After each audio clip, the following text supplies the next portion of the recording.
Students 10th class science second చాప్టర్లో మనం how do metal carbonates and metal hydrogen carbonates react with acids అనేది activity 2.5 ద్వారా చూద్దాం. Take 2 test tubes, label them as A and B. Take about 0.5 grams of sodium carbonate Na2CO3 in test tube A and about 0.5 grams sodium hydrogen carbonate NaHCO3 in test tube B. అంటే 2 test tubes తీసుకొని వాటిలో ఒక test ట్యూబ్లో sodium కార్బొనేట్ని, రెండవ test ట్యూబ్లో sodium hydrogen కార్బొనేట్ని తీసుకోవాలి 0.5 grams. Add about 2 ml of dilute HCl to both the test tubes. What do you observe? Pass the gas produced in each case through lime water as shown in figure and record your observation. అంటే ఇక్కడ మనకి ఎక్స్పెరిమెంట్ని బట్టి ఏం తెలియజేస్తున్నారంటే ఈ metal carbonates కానీ metal hydrogen కార్బొనేట్స్కి యాసిడ్ని కనుక కలిపినట్టయితే మనకి ఒక గ్యాస్ అనేది రిలీజ్ అవుతుంది అని అన్నాడు. ఆ గ్యాస్ని లైమ్ వాటర్ టెస్ట్లోకి పెట్టమన్నాడు. సో ఇప్పుడే మీకు అర్థమైపోవాలి లైమ్ వాటర్ టెస్ట్ అనేది ఏ గ్యాస్ యొక్క కనుక్కోవడానికి కార్బన్ డైఆక్సైడ్ గ్యాస్కే కదా. కాబట్టి దీన్ని బట్టి మనం ఏం చెప్తామంటే హైడ్రోజన్ మెటల్ కార్బొనేట్స్ అయినటువంటి మెటల్ హైడ్రోజన్ కార్బొనేట్స్ కానీ యాసిడ్తో రియాక్ట్ అయితే మనకి కార్బన్ డైఆక్సైడ్ అనేది రిలీజ్ అవుతుంది అని మనం ఈ ఎక్స్పెరిమెంట్ ద్వారా ప్రూవ్ చేయొచ్చు. ఇప్పుడు చూడండి ఇక్కడ ఈ టెస్ట్ ట్యూబ్లో ఇవన్నీ కూడా మనకి ఈ విధంగా అరేంజ్ చేసుకోవాలి అపారటస్. సో మనం లైమ్ వాటర్లోకి ఈ యొక్క గ్యాస్ని తీసుకుంటే అది మనకేమవుతుంది మిల్కీ వైట్లోకి మారుస్తుంది. దాన్ని బట్టి రిలీజ్ అయిన ఆ గ్యాస్ కార్బన్ డైఆక్సైడ్ అని మనం ప్రూవ్ చేయొచ్చు. సో ఇక్కడ చూద్దాం. So the reaction occurring in the above activity are written as test tube A, Na2CO3 plus HCl gives rise to NaCl plus H2O plus CO2. అంటే ఇక్కడ మనకి ఒక సాల్ట్ మరియు కార్బన్ డైఆక్సైడ్ అనేది రిలీజ్ అయింది. అదేవిధంగా NaHCO3 plus HCl gives rise to sodium chloride plus water plus carbon dioxide. అంటే దీన్ని బట్టి ఏమర్థమైంది మెటల్ హైడ్రోజన్ కార్బొనేట్స్తో మెటల్ హైడ్రోజన్ కార్బొనేట్స్తో యాసిడ్స్ కనుక రియాక్ట్ అయితే కార్బన్ డైఆక్సైడ్ అనేది రిలీజ్ అవుతుంది. సో ఆ కార్బన్ డైఆక్సైడ్ ఎట్లాగా మనం ఐడెంటిఫై చేయాలి ఇది కార్బన్ డైఆక్సైడ్ అంటే దాని లైమ్ వాటర్లోకి మనం పాస్ చేసినప్పుడు కలర్ చేంజ్ అవుతుంది, వైట్ ప్రెసిపిటేట్గా మారుతుంది. సో దాన్ని బట్టి మనం రిలీజ్ అయినటువంటిది కార్బన్ డైఆక్సైడ్ అని మనము ఈజీగా కనుక్కోవచ్చు అనమాట. ఓకేనా. So on passing excess carbon dioxide the following reaction takes place. CaCO3 plus H2O gives rise to C plus CO2 gives rise to CaHCO3. So soluble in water aqueous solution అనేది మనకి form అవుతుంది. Limestone, chalk and marbles are different forms of calcium carbonate. So calcium carbonate యొక్క different forms ఏంటి limestone, chalk, marble. All metal carbonates and hydrogen carbonates react with acids to give a corresponding salt, carbon dioxide and water. So దీన్ని బట్టి ఏమర్థమైంది metal carbonates కానీ metal hydrogen carbonates కానీ యాసిడ్తో react అయితే మనకి salt, carbon dioxide, water అనేవి ఏర్పడతాయని prove చేయడం జరుగుతుంది. అదేవిధంగా how do acids and basis react with each other. So దీంట్లో చూద్దాం యాసిడ్ బేస్ ఒకవేళ రియాక్ట్ అయితే మనకి ఏం జరుగుతుంది, ఎట్లా రియాక్ట్ అవుతాయి అనేది ఈ యాక్టివిటీ 2.6లో చూద్దాం. Take about 2 ml of dilute sodium hydroxide. So sodium hydroxide అనేది base. So in test tube and add 2 drops of phenolphthalein solution. So phenolphthalein solution మనకి యాసిడ్స్ కనుక కలిపినట్లయితే మనకి పింక్ కలర్గా మారుతుంది. సో ఎప్పుడైతే మనము కలర్ ఆఫ్ ద సొల్యూషన్ అంటే పింక్ కలర్లోకి వస్తుంది. So add dilute HCl to the above solution drop by drop.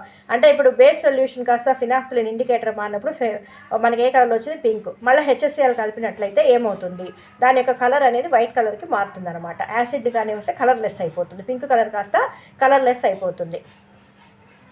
Why did the color of phenolphthalein change after the addition of acid? Now add few drops of NaOH to the above mixture. So మళ్ళీ మనము NaOH బేస్ని కనుక కలిపినట్లయితే మళ్ళీ మనకి phenolphthalein colour reappear అవుతుందంటే అవుతుందన్నమాట.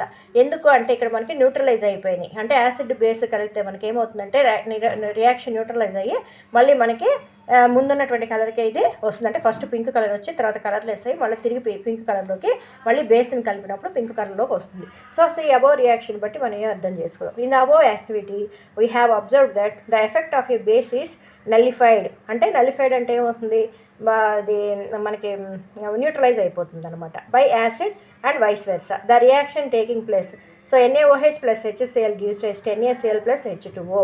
So కాబట్టి acid base కనుక react అయితే ఇక్కడ కూడా మనకి సాల్ట్ ప్లస్ వాటర్ అనేది వస్తుంది. NaCl అనేది సాల్ట్ కదా, వాటర్ అనేది ఫామ్ అవుతాయి. The reaction between an acid and the base to give A salt and water is known as neutralisation reaction. కాబట్టి దీన్ని ఏమంటారు? న్యూట్రలైజేషన్ జరుగుతుంది కాబట్టి దీన్ని మనం న్యూట్రలైజేషన్ రియాక్షన్ అనేసి అంటారు. ఏదైనా example, write an example with neutralisation అంటే ఈ యొక్క రియాక్షన్ని రాసుకోవచ్చు అనమాట. సో యాసిడ్ బేస్ రియాక్ట్ అయితే మనకి ఏం ఫామ్ అవుతాయి? సాల్ట్ అండ్ వాటర్ ఫామ్ అవుతుంది. Reaction of metallic oxides with acids. Take a small amount of copper oxide in a beaker and add diluted hydrochloric acid slowly while stirring. Note the color of the solution. What has happened to the copper oxide? What has happened to the copper oxide? So ఇక్కడ ఏం చేశాడు? Copper oxide. You will notice that the colour of the solution becomes blue green colour. అంటే copper ఆక్సైడ్కి HCl కనుక కలిపినట్లయితే, అంటే metal ఆక్సైడ్కి యాసిడ్ని కనుక కలిపినట్లయితే colour కాస్త blue green కలర్గా మారిపోతుంది. తర్వాత మనకి సాల్ట్ ప్లస్ వాటర్ అనేది ఫామ్ అవుతుంది. So copper chloride plus water అనేది ఫామ్ అవుతుంది. సో మెటల్ ఆక్సైడ్స్కి యాసిడ్ రియాక్ట్ అయితే సాల్ట్ ప్లస్ వాటర్ అనేది వస్తుంది. మెటల్ ఆక్సైడ్స్కి యాసిడ్స్ రియాక్ట్ అయితే సాల్ట్ ప్లస్ వాటర్ అనేది వస్తుంది అనమాట.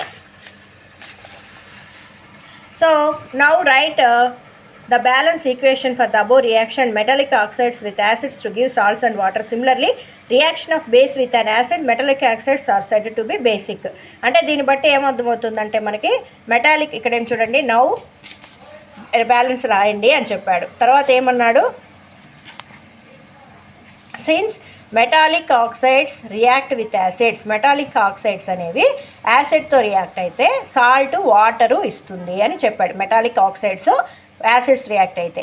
Similarly reaction with base with an acid, metallic oxides are said to be basic. అంతే కదా.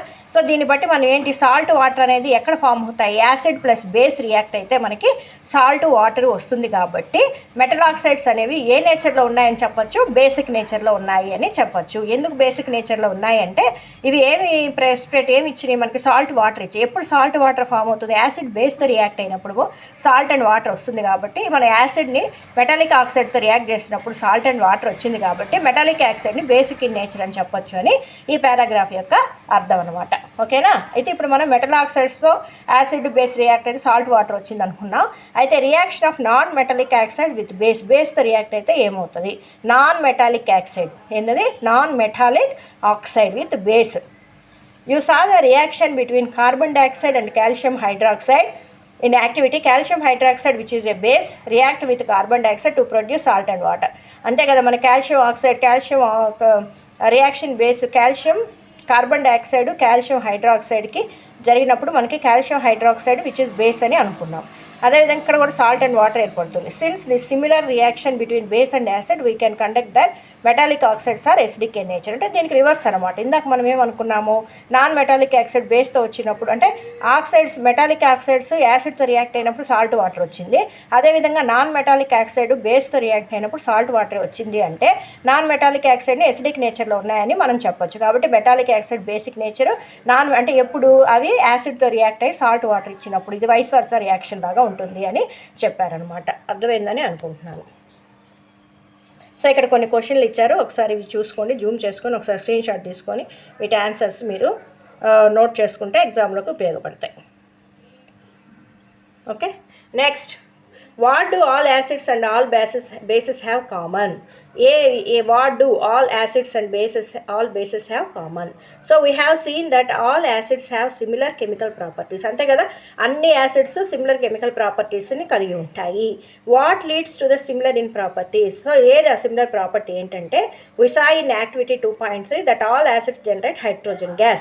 అంటే ఆ యాసిడ్స్ అన్నిటినీ కూడా మనము రియాక్ట్ చేసినప్పుడు ఏ గ్యాస్ ఎలివేట్ అవుతుందంటే హైడ్రోజన్ గ్యాస్ ఎలివేట్ అవుతుంది. React with metals. Hydrogen seems to be common to all acids. దీన్ని బట్టి ఏం చెప్పారంటే హైడ్రోజన్ ఉన్నటువంటి అన్నీ కూడా యానియాన్గా హైడ్రోజన్ ఉన్నటువంటి అన్ని యాసిడ్ అని మనం చెప్పుకున్నాము.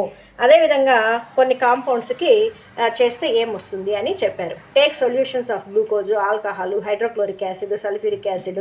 సో వీటిలో మనకి ఏదైతే ఎసిడిక్ నేచర్ కలిగి ఉన్నాయో వాటన్నిటిలో మనకి హైడ్రోజన్ అనేది ఎలివేట్ అవుతుంది అనమాట. ఓకేనా. సో దీన్ని ఏం చేశాడంటే ఫస్ట్ HClని కలిపాడు. 4 some HCl in the beaker and కరెంట్ని మనకి ఈ విధంగా కరెంట్ని కనుక పాస్ చేసినట్లయితే మనకి ఒక వాటర్లోనే సొల్యూషన్ అనేది HCl నుంచి మనకి కరెంట్ అనేది పాస్ అవుతుందన్నమాట. ఓకేనా? ఎందుకంటే ఇక్కడ HClలో ఉన్నటువంటి H+ అయాన్స్ అనేవి H+Cl- అయాన్గా విడిపోయి క్యాటియన్ ఆనియన్గా ఎలక్ట్రిసిటీ అనేది పాస్ అయ్యి బల్బ్ అనేది వెలుగుతుంది. ఓకేనా? అది దీని యొక్క activity. Okay, so connect the nails to terminate of the 6-volt battery through bulb and switch. So now pour some dilute HCl on beaker and switch on the current. Repeat with dilute sulfuric acid. తర్వాత repeat and experiment separately with glucose alcohol సొల్యూషన్స్తో చేసి వీటన్నిటికీ ఏమవుతుంది అనేది ఒక notes రాయమన్నాడు. ఇక్కడ చూడండి, ఇచ్చాడు చూడండి దానికి explanation. The bulb will start glowing in the case of acids. యాసిడ్స్లో మాత్రమే బల్బ్ అనేది గ్లో అవుతుంది, ఎందుకంటే అక్కడ H+ అయాన్స్ అనేవి రిలీజ్ అవుతాయి, మనకు అప్పుడు కరెంట్ అనేది పాస్ అవుతుంది, బల్బ్ వెలుగుతుంది. But you will observe that glucose and alcohol solutions do not conduct electricity. So దీంట్లో గ్లూకోజ్లో కానీ ఆల్కహాల్ సొల్యూషన్లో, ఎందుకంటే ఇక్కడ H+ అనేవి అక్కడ రిలీజ్ కావు కాబట్టి. Glowing of the bulb indicate that there is a flow of electric current through the solution. అంటే bulb వెలిగింది అంటేనే మనకి ఎలక్ట్రిసిటీ పాస్ అయిందని అర్థం. The electric current is carried through the acidic solution by ions. అంటే ఒక ఎలక్ట్రిక్ కరెంట్ ఎక్కడ వస్తుందంటే కేవలం ఎసిడిక్ సొల్యూషన్స్లోనే వస్తుంది, త్రూ అయాన్స్ ద్వారా అని చెప్పాడు. Acids contain H+ ion as cation and anions such as Cl minus HCl, NO3 HNO3, SO2 in H2SO4, CH3COO in CH3COOH. So దీంట్లో మనకి ఏంటంటే H+ అనేది H అయాన్గాను మిగతా విడిపోయి యానియాన్ క్యాటియాన్గా అవి మారి మనకి ఎలక్ట్రిసిటీని పాస్ చేస్తాయి అన్నమాట. Since the cation present in acids H+, this suggest that acids produce hydrogen gas H+ in solution, so which are responsible for their acidic properties. దీన్ని బట్టి మనకి ఎక్కడైతే H+ అయాన్స్ రిలీజ్ అయ్యి వేటిల్లో అయితే మనకి ఎలక్ట్రిసిటీ అనేది వచ్చిందో దాన్ని బట్టి ఫలానా సొల్యూషన్కి ఎసిడిక్ నేచర్ ఉంది అని కూడా మనం చెప్పచ్చు. Repeat the same activity to the sodium hydroxide, calcium hydroxide. So దీనిలో కూడా చేసి దాని యొక్క నోట్ ఏంటి అనేది రాయమన్నారు. ఇదేంటో మనం నెక్స్ట్ వీడియోలో మనం ఎక్స్ప్లెయిన్ చేసుకుందాం. What happens to acidic basis in water solution అనేది కూడా నెక్స్ట్ వీడియోలో కంటిన్యూ చేద్దాం. Please subscribe and like. Thanks for watching.